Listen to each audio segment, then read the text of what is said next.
Peristiwa yang berhubungan dengan alam gaib sering terjadi di tengah kehidupan masyarakat. Banyak orang tanpa sebab dan alasan jelas tiba-tiba diganggu oleh makhluk dari alam lain. Peristiwa seperti kesurupan, diculik makhluk alam gaib, sampai hilangnya uang secara misterius banyak mewarnai fenomena kehidupan masyarakat kita dari waktu ke waktu. Namun apa yang dialami oleh rekan kami ini, sebut saja namanya Mardi. Kisahnya cukup unik. Dia sering dibayangi oleh sosok tak kelihatan yang mengikuti kemanapun dia pergi.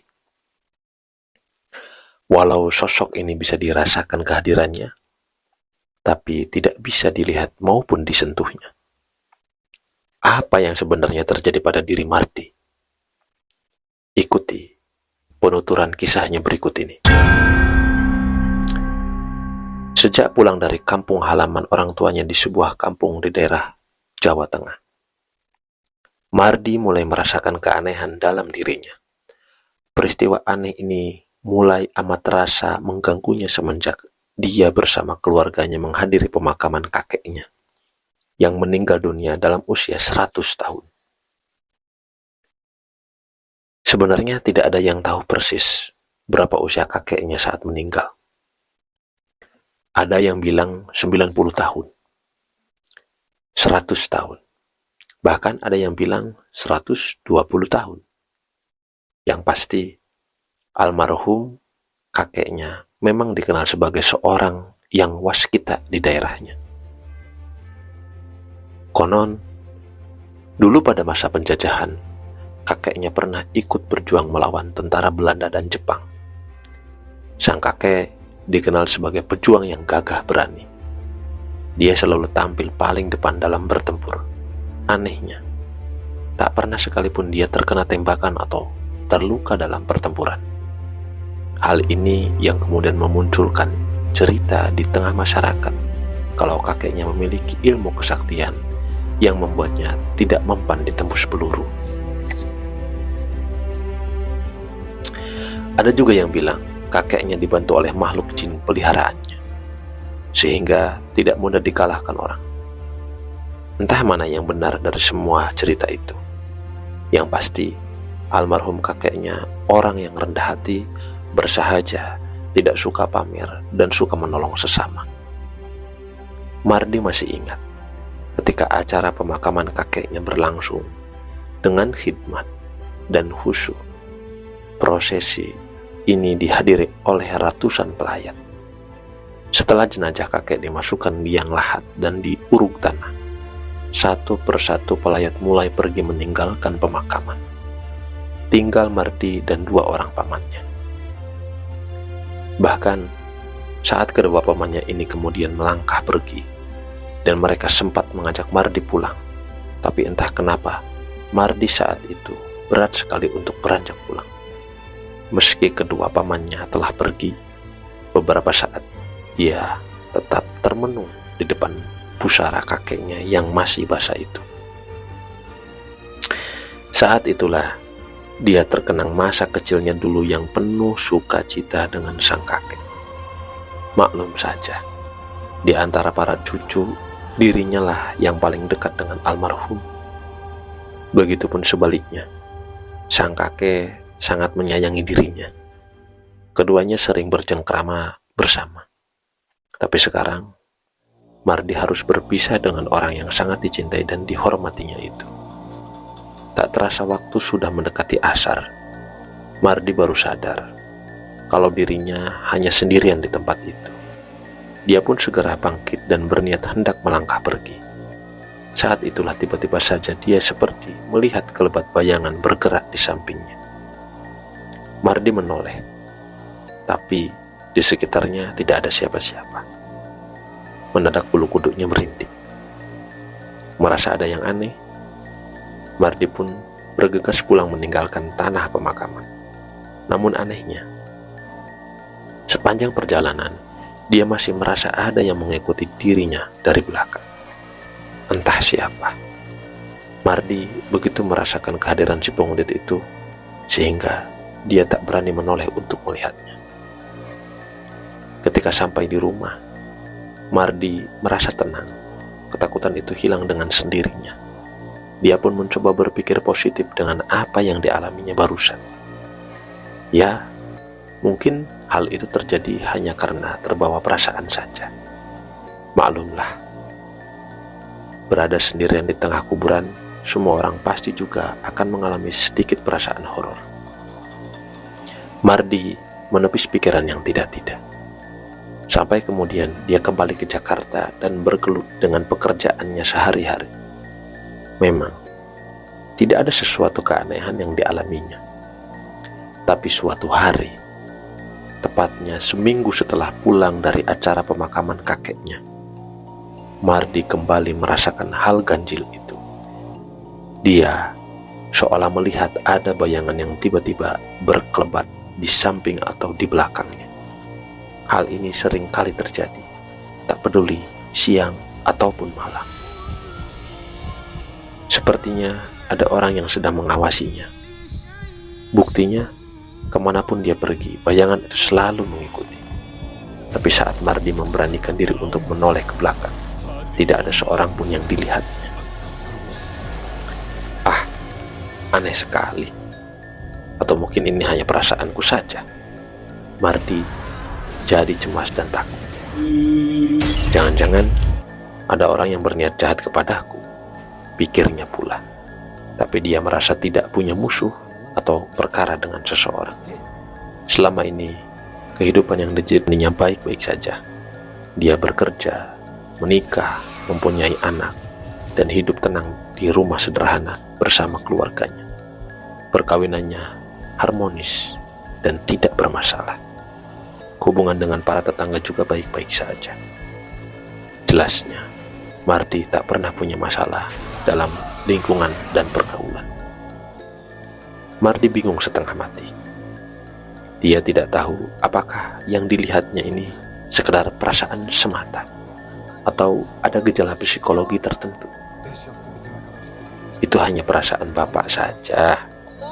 Bapak dilanda ketakutan karena sering menonton film horor atau membaca berita kriminal, sehingga hal itu merasuk ke dalam jiwa bapak dan beranggapan ada orang jahat berniat mencelakai bapak.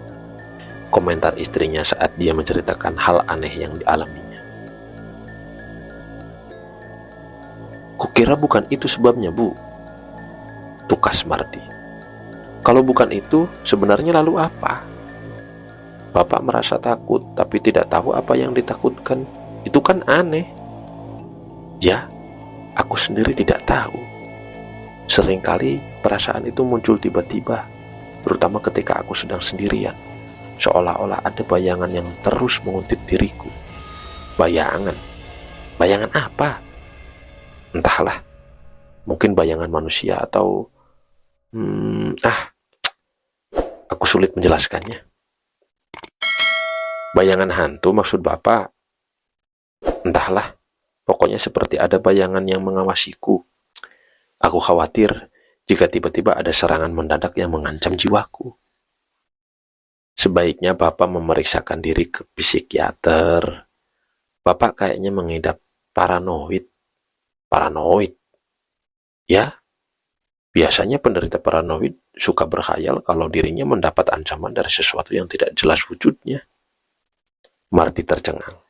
Usul istrinya itu justru membuat hatinya makin kecut. Jika dia memeriksakan diri ke psikiater, nanti orang-orang menyangkanya sudah gila. Oh, tidak. Biarpun usianya sudah di atas 40 tahun, tapi Mardi merasa dirinya sehat. Dia tidak memiliki kelainan apa-apa. Dia juga belum merasa pikun. Mardi akhirnya mengabaikan saran istrinya. Dia tidak percaya kalau dirinya punya kelainan jiwa. Mardi cenderung mempercayai pendapat Sobirin, teman dekatnya. Menurut Sobirin, apa yang dialami Mardi itu sama seperti yang pernah dialami saudaranya. Famili Sobirin juga pernah merasa gelisah dan takut tanpa beralasan. Setelah diselidiki, ternyata ada seseorang yang hendak menyantetnya. Maksudmu, aku kena santet begitu? Ujar Mardi yang kaget mendengar kesimpulan Sobirin. Ya, itu kemungkinannya, karena tanda-tanda yang kamu alami sama seperti yang pernah dialami saudaraku. Tapi untuk lebih jelasnya, lebih baik kamu tanya sama orang pintar saja, kata Sobirin. Hati Mardi jadi gundah. Jika benar dirinya telah disantet, betapa mengerikannya. Terbayang bagaimana kondisi orang yang terkena santet. Oh, sangat mengerikan. Ketakutan Mardi makin bertambah. Tapi yang tidak dia mengerti, siapa orang yang ingin berbuat jahat padanya. Rasanya Mardi tidak punya urusan atau bermusuhan dengan seseorang. Dia merasa tidak pernah menyakiti atau merugikan orang lain. Yang namanya santet bukan sekedar didasari rasa dendam atau benci, tapi juga bisa karena rasa iri atau cemburu. Mungkin orang yang berniat menyantetmu menginginkan jabatanmu di perusahaan, Datuk Sobirin menambahkan. Jabatanku kan cuma kepala gudang. Masih ada jabatan lain yang lebih tinggi dan lebih besar dibanding jabatanku, ujar Mardi. Biarpun jabatan kepala gudang, tapi banyak orang yang menginginkannya. Zaman sekarang sulit mencari pekerjaan, apalagi mendapat kedudukan mapan. Setiap orang berusaha mencari peluang dan kesempatan agar bisa mendapatkan kedudukan. Tak peduli hal itu harus dilakukan dengan cara licik dan kotor. Mardi manggut-manggut. Apa yang dikatakan Sobirin boleh jadi benar. Jabatannya memang hanya sebagai kepala gudang. Tapi yang namanya kepala, sekalipun kepala gudang, tetap cukup menggiurkan karena punya anak buah dan cukup dihormati. Mardi yakin, di antara anak buahnya atau karyawan di perusahaannya ada yang menginginkan jabatannya. Tanpa pikir panjang lagi, Mardi lalu mendatangi seorang paranormal yang cukup terkenal di daerahnya. Dia menanyakan, apakah benar ada seseorang yang berniat mencelakainya? Sang paranormal lalu melakukan ritual tertentu untuk meneropong persoalan yang dihadapi Mardi. Setelah itu, dia mengemukakan sebuah kesimpulan bahwa ada pihak tertentu yang berniat mencelakai Mardi. Orang tersebut hendak merampas jabatannya. Mendengar keterangan sang paranormal, perasaan Mardi jadi ciut. Ketakutan semakin membayangi hatinya.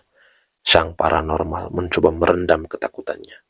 Dia lalu memberikan pegangan berupa jimat sebagai penangkal. Mardi merasa agak tenang dengan pegangan itu. Dia membawa jimat itu pulang. Hari-hari kemudian, dijalani Mardi dengan perasaan gundah dan tidak menentu. Konsentrasinya dalam bekerja sering terganggu, karena benaknya masih diliputi prasangka tentang bayangan yang suka mengikuti dirinya itu. Dia khawatir ada orang yang benar-benar berniat jahat kepadanya. Sampai kemudian dia bertemu dengan kami dan menceritakan tentang permasalahannya itu. Karena kami tidak tahu pasti apa yang terjadi padanya, maka kami hanya menyarankan konsultasi dengan seseorang yang ahli dalam hal demikian. Kebetulan, kami memiliki kenalan seorang ustadz yang juga pandai dalam ilmu ruqyah. Namanya Mas Mahfud. Setelah mendengar pengalaman yang dituturkan Mardi, akhirnya Mas Mahfud bisa menarik suatu kesimpulan. Kalau demikian, berarti yang sering mengikuti Mas Mardi adalah sebangsa jin. Tapi dia tidak berniat mengganggu atau berniat jahat kepada Anda, tutur Mas Mahfud. Lalu, kenapa jin itu selalu mengikuti saya? Tanya Mardi penasaran. Saya sendiri tidak tahu apa maksudnya. Tapi sepertinya dia memang mengikuti kakek Anda.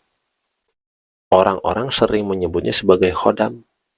Sebagian orang beranggapan khodam bisa membantu manusia dalam berbagai hal keduniawian, seperti menjaga harta benda, rumah, kebun, perniagaan, dan macam-macam. Mereka percaya khodam ini bisa diwariskan atau diturunkan. Jadi bagaimana Ustadz? Apa yang harus saya lakukan? Terserah Anda, mau memanfaatkan jin yang diwarisi kakek Anda atau tidak. Kalau boleh, saya sarankan sebaiknya Anda tidak perlu menggunakannya. Bagaimanapun, kalau kita selalu bergantung kepada pertolongan makhluk gaib, entah itu dari bangsa jin atau manusia, akan menjerumuskan kita ke dalam syirik. Nanti akidah kita akan rusak karena mempercayai kekuatan mereka. Lebih baik bergantung sepenuhnya kepada Allah. Jika menghadapi semua persoalan, mintalah pertolongannya langsung. Tapi bagaimana cara kita untuk mengusirnya agar tidak mengikuti lagi? Cukup dengan sholat, zikir, dan memperbanyak amalan sunnah.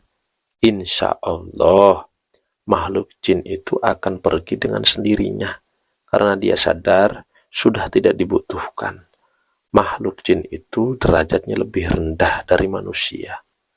Dia tidak akan bertindak macam-macam kepada manusia yang beriman. Tandas Mas Mahfud. Mardi mengangguk-angguk. Memahami selanjutnya, dia melakukan apa yang disarankan oleh Mas Mahfud. Syukur alhamdulillah, dia akhirnya tidak pernah diikuti oleh makhluk dari alam gaib itu. Dan sekarang Mas Mardi pun sudah menjadi pedagang kaki lima. Nah, jadi untuk teman-teman yang mau ngopi atau mau pesan es kepada Mas Mardi, silahkan. Tapi asal jangan pesan khodam ya, karena nanti kamu diikutin. Jadi videonya sampai di sini saja. Assalamualaikum.